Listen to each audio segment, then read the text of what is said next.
Pluribus has returned this week with episode 7, which was titled The Gap, and as many of us predicted, it included a section with Manousos driving down the Pan-American highway as he had to eventually navigate through the hostile Darien Gap. However, surprisingly, that wasn't actually the standout part of the episode. For me, it was all about the transformation that Carol Sturcker made.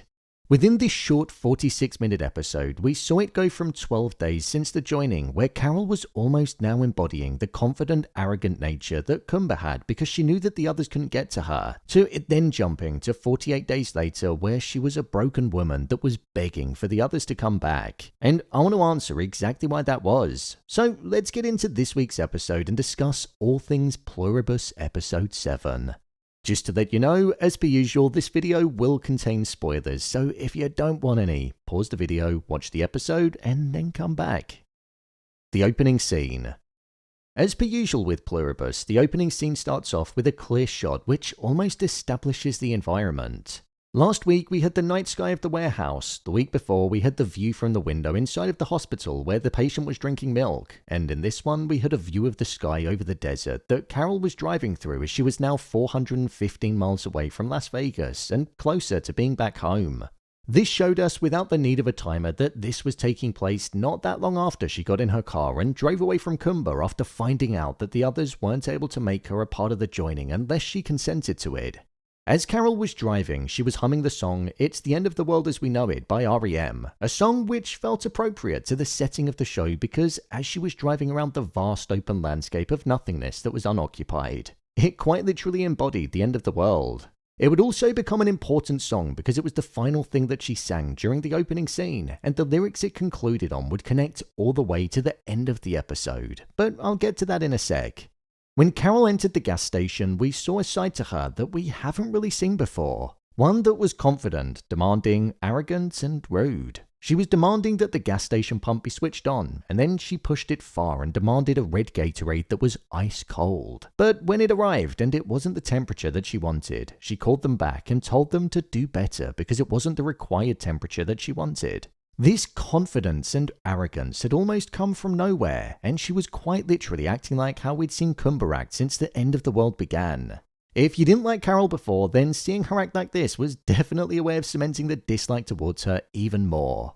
It's as if her realizing that they couldn't come and get her was what made her now want to act like that. She couldn't speak with them because they were still distancing themselves from her and we had to listen to that annoying voicemail again, so she had no way of truly holding that power over them. So by being demanding, rude, and leaning into the fact that they'd do anything for her, almost taking advantage of them, that was her way of showing them that she now held the power.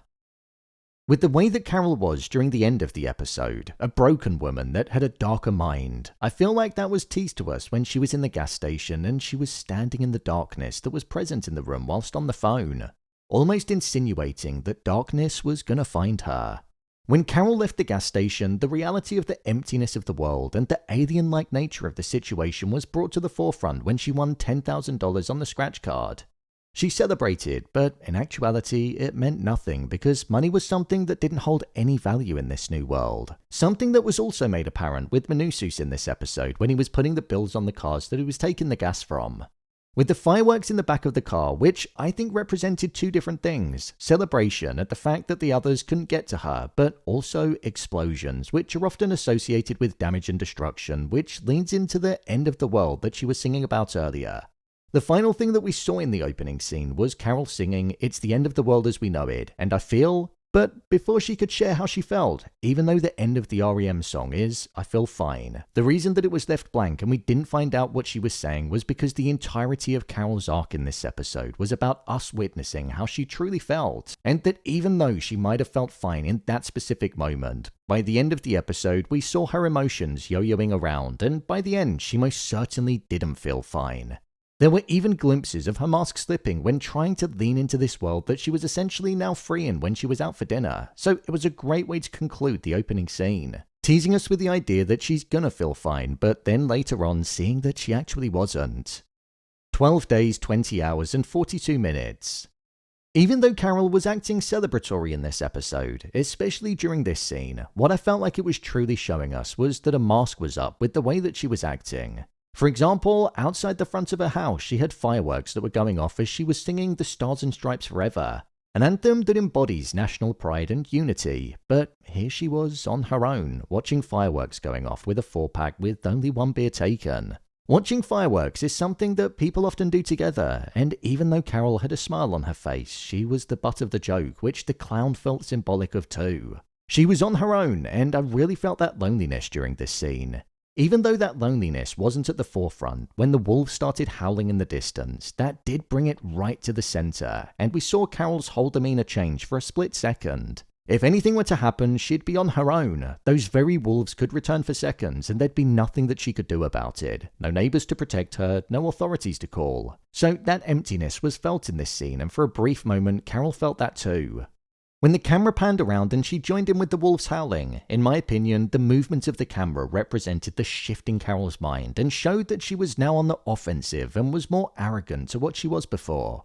2 episodes back, those wolves would have made her go inside like we saw, but here she was, reveling in the fact that she was feeling brave. I also thought it was quite interesting that the wolves howling was something that she joined in with.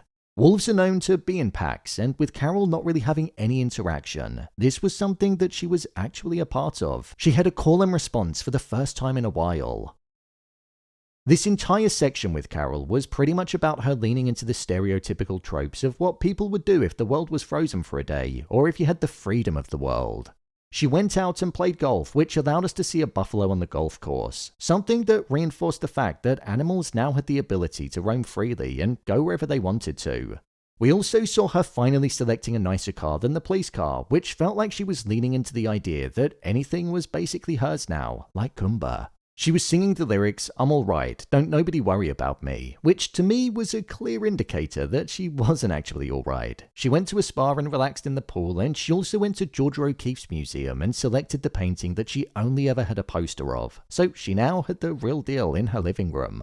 A few things that I noticed about these scenes was that when she was out playing golf, she still had her weapon alongside her golf clubs. This showed that even though she was on her own and she knew that nobody was after her, she still felt like there was a threat that was out there at any point, and she wanted to make sure that she was protected. And also with the Georgia O'Keeffe painting that Carol took, which was called Belladonna, which translates into Beautiful Lady. It's a painting of a deadly poisonous nightshade flower. The fixation that she has with the painting on something so deadly, but also so beautiful, is something that I feel could be connected to what individuality actually is. Individuality is something that is beautiful, and it's arguably the most beautiful thing about life. The fact that we're all different and we have the power to think and act freely. But at the same time, as we've seen in the show, freedom ultimately causes harm, destruction, and devastation to many other people. So it pitted that balance and moral dilemma to us in a completely different way by the use of Georgia O'Keeffe's painting, by seeing something so deadly looking so beautiful. It was in the final parts of Carol's enjoyment of the new mindset of life and treating it like a playground like Koumba, where we saw a slight chink in her armor and her mask slipped down slightly. This was when she told the others that she wanted to go for dinner that evening and she wanted something specific. She went to the restaurant that herself and Helen ate at for their anniversary, and she had meals from over the years that she'd had with Helen. From a vineyard in 1999 to Helen's birthday in 2008, she was essentially on a date with Helen without her being there, and that was the problem that eventually caused her mask to slip. As the crickets were echoing out over the city, symbolizing that emptiness, as she sat at the top of the world overlooking it all, she was lonely. And what she was experiencing wasn't actually bringing her joy. She was still mourning Helen and feeling that loneliness. Carol wasn't living, she was simply surviving, as was highlighted when she got the auto piano to play the song "I Will Survive." When her face dropped, it was as if her mind just shifted to, what the hell am I doing? I don't feel Carol was actually enjoying being on her own, isolated from the other survivors because they didn't want her to be a part of it, ignored by the others because they felt they needed space, and without the love of her life Helen because she watched her die right in front of her eyes only 12 days ago. However, because she's surviving, she returned to her table and finished her meal. This entire section showed us the fun that can be had with an empty world. However, how long can that fun actually last? And as we saw when we returned to Carol 36 days later and she was doing the same thing, we saw it didn't quite have the same effect, but I'll touch on that after we deal with the man, the myth, the legend, Manousos. The quest to the Darien Gap. Hola Manousos was the phrase that was echoing around South America as he was driving down the Pan American Highway with the hopes of eventually getting to New Mexico. The first time we saw him, he had his empty can as he was walking up the mountain in order to find a car that he could siphon gas from, as his car was empty. As he was walking, he was saying phrases such as "the cat is grey," which was an indicator that he was learning English on his journey. This was before he was approached by one of the others offering to help him. What really highlighted Manousos' mindset was that he clipped open the holder for his blade, didn't look the person in the eye, didn't say a word, and just kept on walking.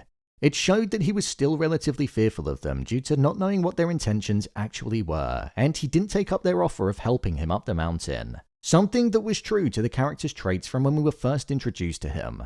Another thing that was true to that was that he put a bill on the window of the car that he took the gas from, showing that he's a man with respect for others and he's more than willing to pay for what he takes, even in a world where money doesn't matter.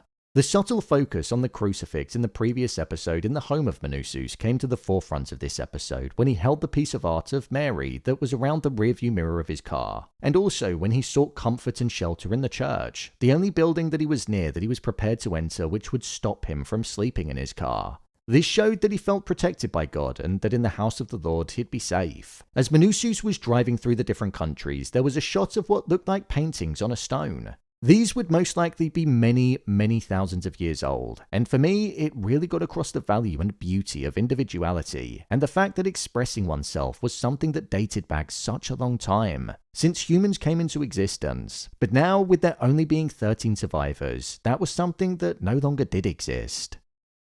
During his journey, he was practicing his English, and it showed the sheer determination that he had to find Carol so that when he met her, he'd be able to communicate with her properly. "The world is big" was a phrase that he repeated over and over again, and I felt like it had some real relevance to what we were watching unfold. For example, the world is quite literally big, and we were watching Manousos struggle his way through the Darien Gap, across the borders of the countries in South America, and also within his mind on being focused on what was going on. We were literally watching his mind in the same state that Carol's was in when the joining first occurred. However, the vast nature of the world was highlighted with the fact that Manousos was struggling and doing his best to get to Carol through rough terrain with barely any food and water. And over on the other continent, Carol was there simply complaining about her Gatorade not being cold enough. I thought it showed a clear difference in the mindset of the two characters and the fact that Manousos is the purest character of them all. I don't think Carol is the hero of this story. I think it could end up being Manousos. What I did think when Manousos was on his journey was that we saw that he was fishing, he was collecting rainwater in order to survive, and he was navigating harsh terrain on his own. He was a survivor, and I think Carol needs to be with somebody like that in order to give her purpose again. She stopped looking for a way of reversing the joining in this episode, but with Manousos being with her and having that unbroken mind like she did in the earlier episodes, I think we'll see Manousos bring her back to how she was before, if and when they eventually meet. When Manousos first reached the Darien Gap, I think he arguably gave the best line in the entire show so far. The others were saying that he shouldn't go through it because of the terrain, the venomous creatures, and the temperature, and that they'd take him to New Mexico and transport his car. They essentially said they'd give him whatever he wanted. Manousos declined the offer and instead said, "Nothing on this planet is yours. You can give me nothing because it's stolen. You don't belong here." Oh, that line cut deep, and it perfectly summed up the destructive, invasive natures that the others took. Manousos would rather burn his prized possession to the ground, which was the car he loved, rather than accept help from the others.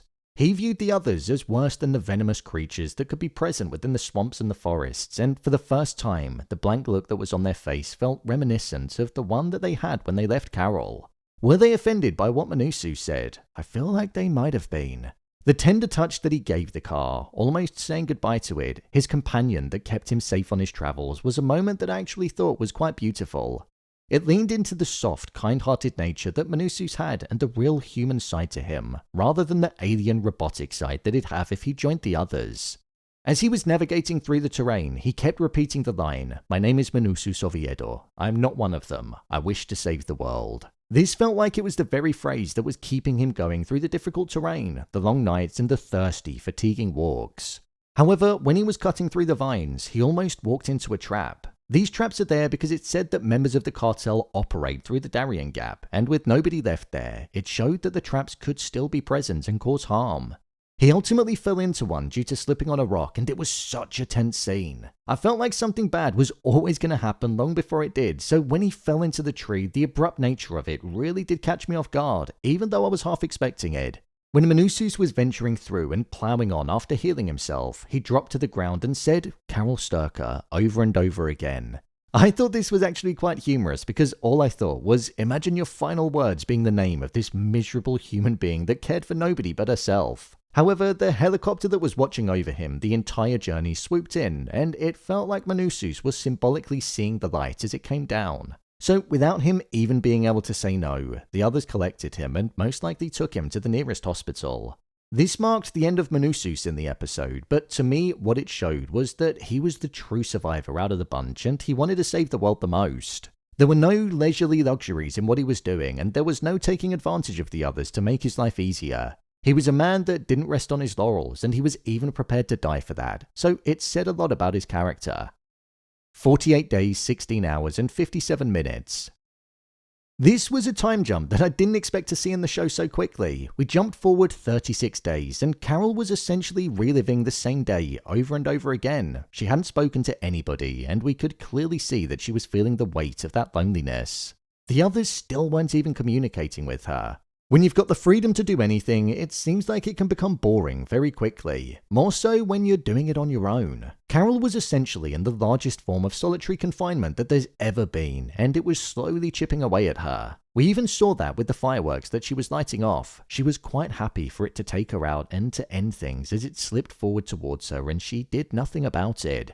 It was only right at the end of the episode where we saw that she was writing a message on the floor which connected back to what the others said to Manousos when they told him that if he needed anything to just wave up at the sky. After writing her message, Zosia appeared for the first time in a few episodes, and like Carol, I was actually so glad to see her because she's a character that I've missed seeing on screen. What we then got was Carol running over to Zosia, embracing her and quite literally breaking down. To me, this showed that Carol had quite literally been on her own for 36 days, had no human contact with anybody, and she was feeling the true effects of the world being empty. The others were clearly waiting for Carol to initiate some kind of response before going back to her, and that's what they got. On the floor, Carol wrote in paint, "Come back." Personally, I thought she was going to write "sorry," but "come back" is a close second. This showed for the first time that Carol was actually seeking comfort in Zosia, even though she was a part of the others. If anybody else had have appeared, I don't think it would have triggered that specific response. The familiarity with her, the responsibility that Carol felt for harming her is what almost makes her lose that sense of the others with her. So I think it'll be interesting to see what Carol is like in the next episode. Humans aren't supposed to be alone, and Carol quite literally had the most isolated Groundhog Day ever, and felt the repercussions of nobody wanting to speak with her, part of the hive mind or not. So when connecting back to the song, did Carol feel fine? No, she most definitely didn't. This also meant that Manousos was still in hospital following what happened as he hadn't made it to her yet. So I wonder what condition he's in, if he's still in hospital or if he's ventured off on his own again. My review of the episode. I thought this was a really strong episode of the show. At first, I did question the direction that it was going to go in, because for the first third, it pretty much just felt like Carol was swanning around and enjoying what she was doing. So I'm glad it cut to Manousos and his journey through the Darien Gap, as it gave the episode more of a purpose.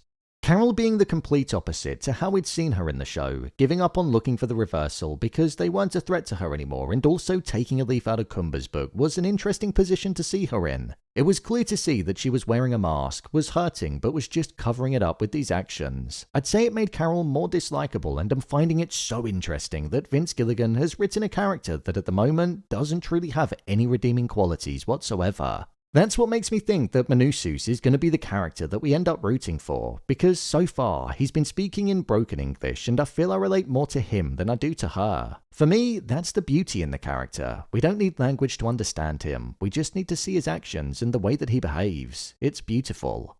When it comes to where I'd rank this episode out of all of the other ones so far, it's probably not my favourite, but I also wouldn't say it's the worst. I'm not going to lie, I could see some people calling this a filler episode, but I don't think it was filler. We saw Carol transforming and changing sides for the first time in 7 episodes. She actively called for the others to go to her, something which we haven't seen at all. And we saw Manousos wanting to save the world and travelling to North America. So there were massive moments in this episode for sure, albeit it was just a bit intimate. In terms of visuals and cinematography, I don't think this was my favourite. Usually I look at the cinematography and the shots that have been selected and I can pick out deeper meanings, but with this episode it just didn't quite have that same effect, and I don't think there was as much to take away. There were two moments in this episode that made me feel fear for a brief moment. The first was when the others emerged from the bushes as Manousos was about to embark on the Darien Gap. The choreographed, synchronized and silent movement really caught me off guard. I was impressed how something slow moving actually caught me. I think it's because I didn't expect anybody to be there in the slightest and the character had his back turned. And then the second moment was when Manousos fell into the trap. It was a bit of a will he, won't he as he was slowly moving around, but when he dropped, I genuinely felt like I could feel his pain. As I've said every week, this is the best show of the season for me. Can you believe we even get a little Boxing Day treat for the season finale? It's perfect timing. The first season very much feels like it's all about establishing the world that we're in and the moral dilemmas and the different reactions. I don't think we'll see a reversal being explored until season 2. So I'm glad the show has automatically been commissioned for 2 seasons. At least we know the story's going to continue. So, there you have it. Pluribus Episode 7, Ending Explained. If you want to see every episode of Pluribus being broken down, then check the playlist below. I'm covering every episode, so be sure to subscribe so you don't miss any. I've got a question. If the joining did actually happen, who would you be more like? Carol, Koumba, or Manousos? Share your thoughts in the comments. As always, thanks for tuning into the video and I'll see you in the next one.